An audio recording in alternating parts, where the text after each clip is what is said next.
Okay, we'll go ahead and start our weekly road and bridge meeting. Looks like first on the agenda is review and signature of the Comore Loma Division 33. Is that all right? Yes, David? Division 33. You want to explain that to us? Was there anything? Nothing special, just the next division. More Loma up there on the hills. Okay. I've got the agreement here. You guys have any questions or concerns if I sign this?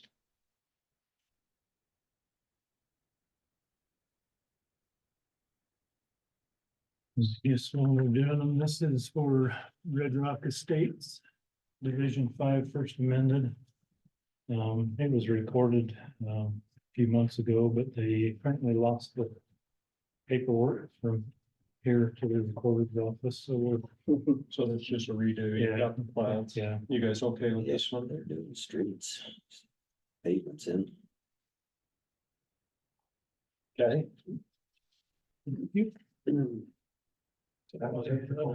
Yes. Tough. Good seeing you guys. How's that for getting it done quickly? If you wanted what happened. I should say. I appreciate it. Welcome, Mr. Skidmore. Do you have anything else you want to add? Nope. You guys are doing a great job. Thank Sounds you. like, you got a battle there, huh?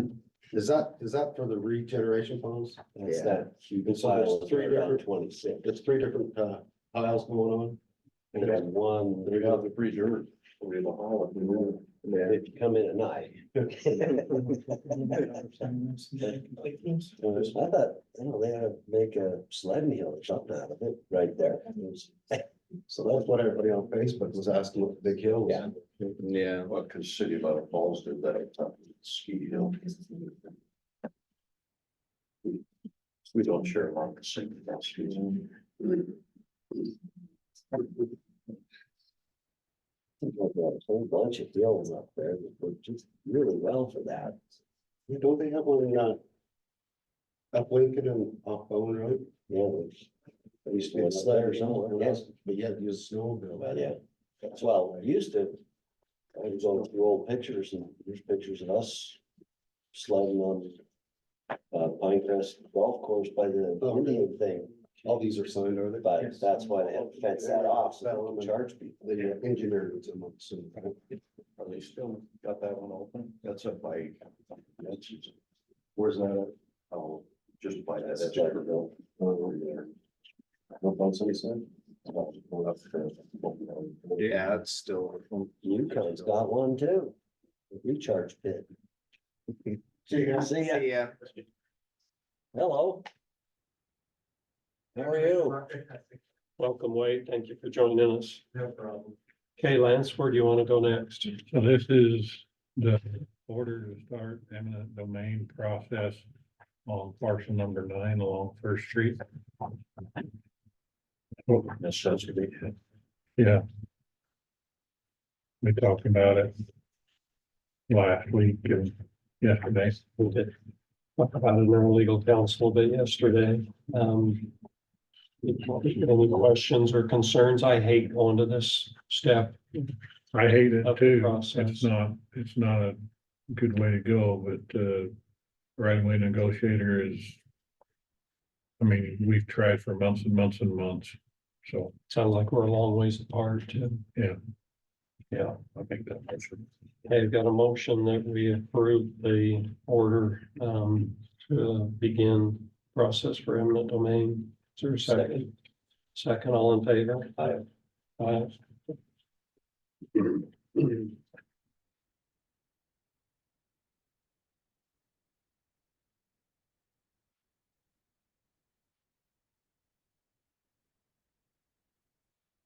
Then we have the 6 right-of-way parcels along Iona Road.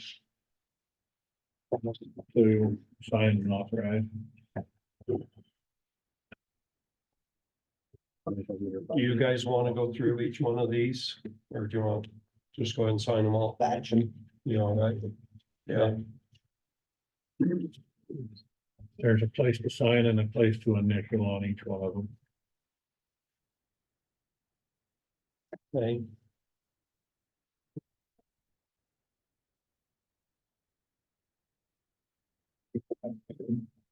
You said these are on annual one. These are on Iona.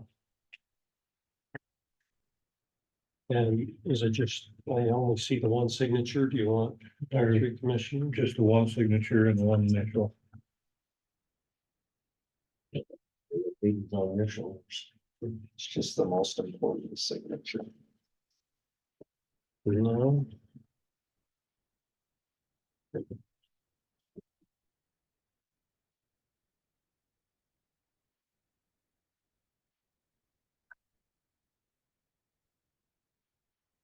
We've already done, I think, two, there's 6 here.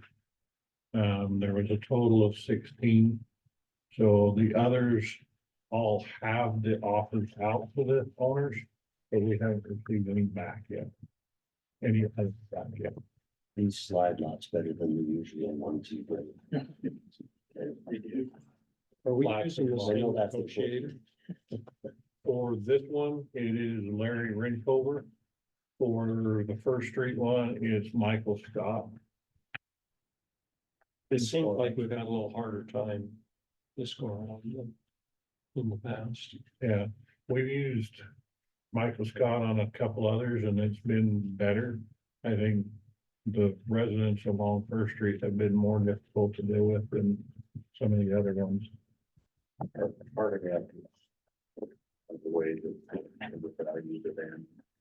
Yeah. Sure. Yeah. That was part of it. Big part. The first one, I may have missed the initial of the comment that page.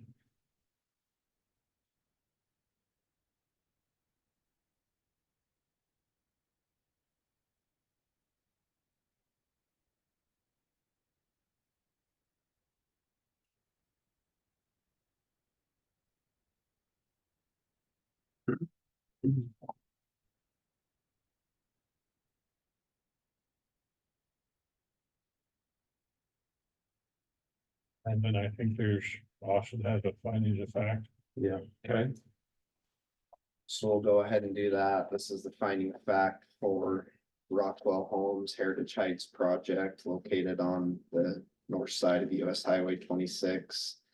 The request was to go from agricultural A1 for 143.72 acres to 30.561 acres to C1. 69.688 acres to R1, 20.092 acres to R1.5, and 21.938 acres to R2. There is Falls Water and Iona Bonneville Sewer District in the area, which the property must connect to. There are existing other R1.5 and R2 zones, as well as commercial zones in the area. Just to point out a couple of unique things, should be noted that the proposed rezone area is the northern and eastern boundary of the Iona Bonneville Sewer District service area at this time. It is the county commissioner's opinion that because of this and the existing development to the west, that this is an area of infill which cannot be expanded until such time that the sewer district increases its sewer capacity to serve outside of the proposed area. And then a similar application was denied by the board in June of 2022 because of the lack of public facilities, concern from the sheriff and fire marshal, not placing commercial zoning along the highway, peripheral expansion, and concerns from Idaho Transportation Department about the future major connector from US Highway 20 to US Highway 26. It is the conclusion of the county commissioners at this time that all of the concerns which were raised in 2022 have been resolved because of the following. Adequate public facilities can be provided. There were no concerns from sheriff or fire marshal that cannot be addressed. 500 feet of commercial zoning has been placed along the highway. It is an area of infill which cannot be expanded until Iona Bonneville Sewer District increases their capacity. And Idaho Transportation Department provided a letter stating that this would not conflict with their project.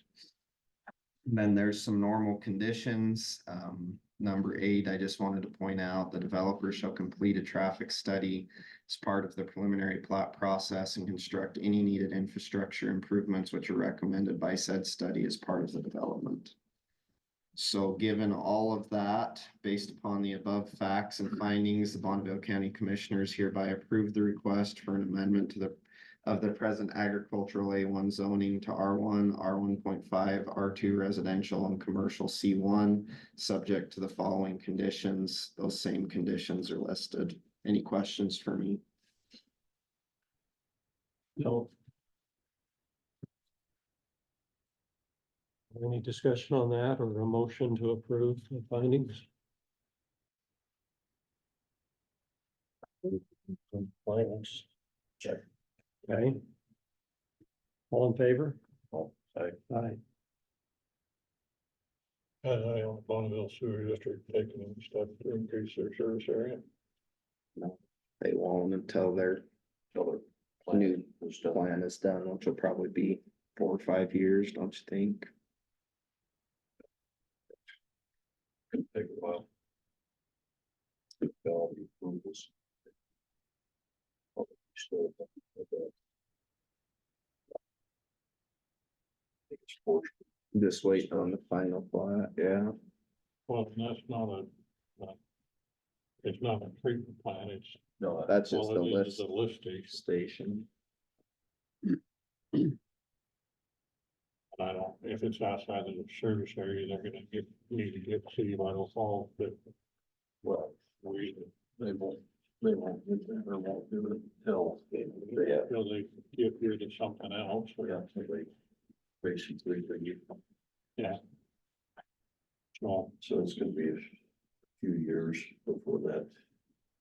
Somebody has to deal with that area for growth. So Kurt, we've got your email and mailing address on there as well as Rockwell's and their email address, and Kayla will send out a copy today of those, so. Okay, appreciate it, thank you. Okay, did you have a place we needed to go next? no, that's all I had on the agenda. Wait, did you have anything that you wanted to? We have an area of impact discussion with city council. Austin is being ready to come and talk to us. That's right this Monday, just to let the commissioners know. Okay, It'll be a good discussion. when will that, you expect that to be on our calendar anytime soon? It's on your calendar for the 18th of September, so it's already scheduled and been published, and so I'll go to city council and then in the meeting, if there's any significant concerns from city council, I'll let you guys know what those are, so we have a public hearing, so. Yeah, mostly they had questions. We had a brief meeting on Monday. And they said, I said, the county is coming. I tried to answer as many as I could. I think the phone, but they posed some hard-headed questions. Yeah. Or they have, Hard-headed I can deal administrator with can that. handle it. No, I think it'll be, they probably will ask some questions, but just general questions. Okay. And how's your meetings been going with IAC on the? So they're done. We've got a draft ordinance that came out of that. So I've been going through the draft ordinance and comparing it to what we had. There's some things in there that I like. There's some things that I don't necessarily like. So I'm kind of trying to wade through that, decide what we're gonna do. One of the biggest things I think that has come up and gone back and forth on that is what we do with these areas and areas of city impact. The way that they left it in the draft ordinance is it's one of the criteria to be considered by the board as to whether it should be approved or not if it's in an area of impact. So I think that's probably the best route to go. I don't know. I need to think about that a little more. I just hate to see people just get into it to shut the cities off from growth. yeah, that, I've talked to Seth about it, that's a little concern that I have too, because, you know, we've worked these areas of impact down to where they're workable. Yeah. And there's a lot of protections, you know, they changed the annexation laws so that they can't force annexing over 5 acres. So it could come force an ag. That concern I asked Seth about it. He said he talked to Farm Bureau. They recognize that that's something they hadn't thought about earlier. Because if you pull the area of impact and then put it in, so somebody has a grudge, be right in the middle.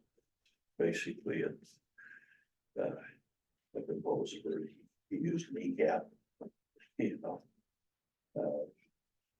But I think it might not hurt to kind of visit and get the input from the cities on that. But what about the protection to the farm owner that is that, does he have any say in whether he gets in that area? And of impact? that's why I kind of like how it is that it's a decision to be made by the board. And then I think from, we'll have to gain input from the cities. The notices will go out to the cities, and if there's a major conflict, I think that's something that we can address during the time of hearing. Because there are people out there, there's people who have viable farm ground and they're gonna wanna continue to farm who may be in an area of impact. I understand that. Yeah, But there's also people out there who are gonna have 5 acres and they don't really farm. They just don't wanna be annexed into the city. And I don't want them to try to squirm their way into this 20-year protection just so that they can't be annexed. yeah, no, I get When that. they're already being protected by the 5 acres or more. So that's why I think you leave it up to the board, the Ag Protection Area Board, and then when the facts come forward and they submit their application, if they don't really have anything substantial other than to protect from city annexation, I think the board can deny it and not include it in the Well, because pulling protection area.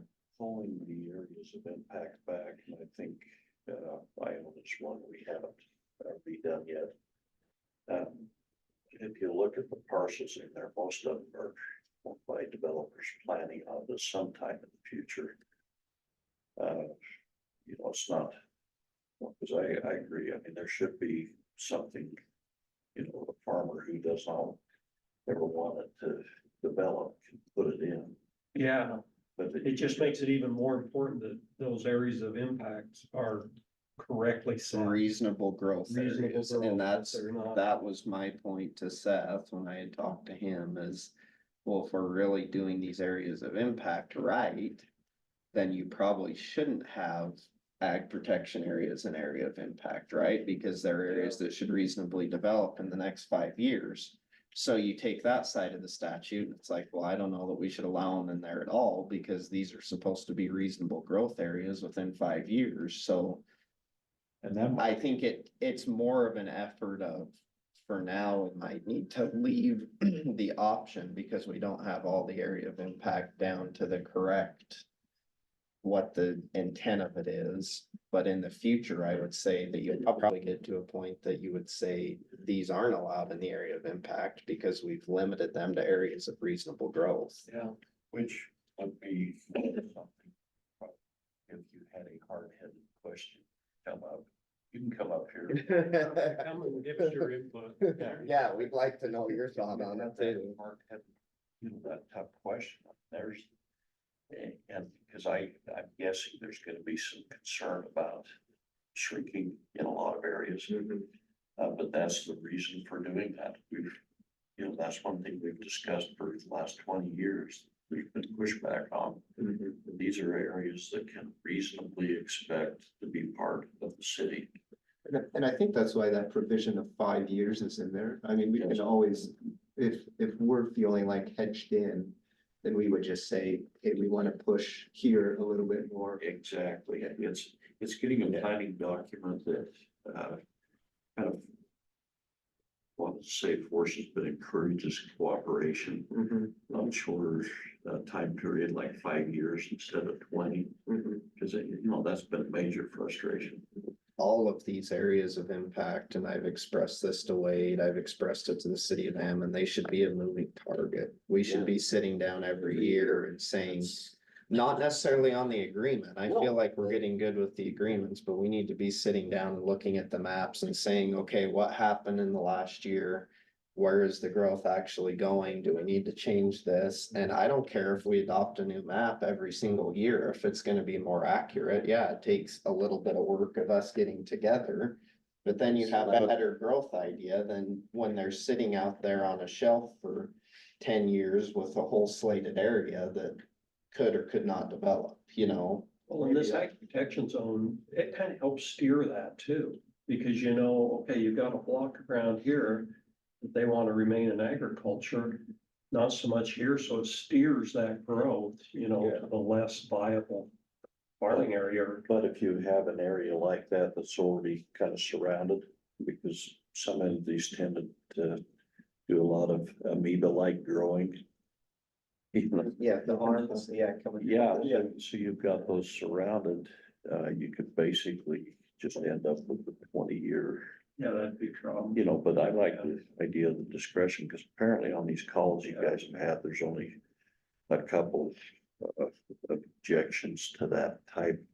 You know, but giving the option, if you maybe put something in there that, they would need to visit with the appropriate. Well, and any application that's in the city area green packs has to go to the cities. But on the ag, But even on that is what I'm saying, that's part of our area of impact agreement is any application that takes place within those areas. So if there was an ag protection area that came in the city of Idaho Falls, for instance, when we get that, it'll go over to Wade's office. They can review it and they can provide input, which then at that time, the ag protection area board can really look at that and say, okay, does this make sense or not? The city can kind of give their recommendation to if they think it makes sense or not. And why or why not, and I think from there, you know, you're gonna have the planning board or the ag protection area board who makes their decision, but ultimately the final decision rests with this board. So you're just gonna have to be able to reason through those and say, where do they make sense and where do they not make sense, and there might be one that seems really good, but if it's in the way of a major corridor or something that's already planned, you don't approve, you know, it's just tricky that way. So what should be the makeup of the ag protection board then? I mean, because maybe you don't want just stacked with farmers, maybe you need, which is what I'd love to see, but maybe you need a little more planners. There's a criteria out of the statute of where it has to come from, and it is all people that are involved in the farming industry, but it's not all necessarily just farmers. You've got, it could be a lender, an ag lender, right, Okay. from a bank that's on that board, so it's people who are involved in the agricultural community. well, for example, Lisa Burnshaw had a suggestion, somebody that works with Idaho. You know, which is, you know, maybe we ought to get a couple recommendations. I'll have to ask her again who that was. And the things like wind farms and solar farms, all that stuff is excluded. If you're part of a wind farm, you can't be part of an agricultural protection area. And that there, we need 5, You can have 3 to 5, yeah. I'd recommend 5. I think you even it out a little bit too. You get a few more brains in there, so. Yeah, so hopefully the plan is to get that kind of finished up. I'm working through that back and forth with ours and have it in the next month or so to get it adopted. Hopefully the statute requires it's in place by the end of the calendar year. Yeah, exactly. So. Okay. It'll be done in the next couple months. Well, thanks for attending though. Sorry, I was gone for the last 2 meetings I had. Is there any, excuse me. that we need to discuss? Not on the agenda that I have. So, Anything else, Wade? No, sir. Okay, well, thanks. We really do value your attendance here. Is there anything commissioners had?